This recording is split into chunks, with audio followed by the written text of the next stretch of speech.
စိတ်လျှော့ပါချစ်ညီမလေးရဲ့သူတို့ဘလောက်တောင်းကိုကပေးမှရမယ်လေကိုပိုင်ပစ္စည်းကကိုကပေးမှရမယ်လေစိတ်လျှော့ပါအိုးနဲ့ဒါပေါ့အကိုရဲ့သူတို့တောင်းနိုင်ပေးရအောင်ကလည်း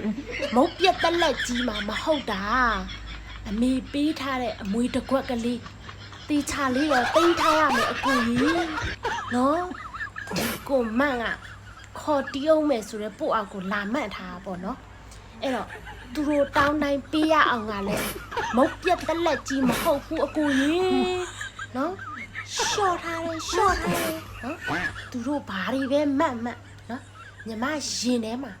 အဖြူစွတ်ကြီးနဲ့ပြန်ပြီးနေတယ်ကာလာလေးအယောင်လေးဘာတစ်ခုမှမပါဘူးနော်ဖြူတဲ့နှလုံးသားကြီးအဖြူစွတ်ကြီးနော်အဲ့ဒါကြောင့်မို့လို့မုတ်ပြက်တက်လက်ကြီးမဟုတ်တော့လဲပေးလို့အဆင်မပြေဘူးအကိုကြီးအမေပေးထားတဲ့အမွေတစ်ခွက်ကလေးနော်သေချာတော့ယူရတိမ့်ထားမယ်နော်ရှော့ထားတယ်အကိုစိတ်မပူနဲ့နော်အဖြူစွတ်ကြီးအဖြူရောင်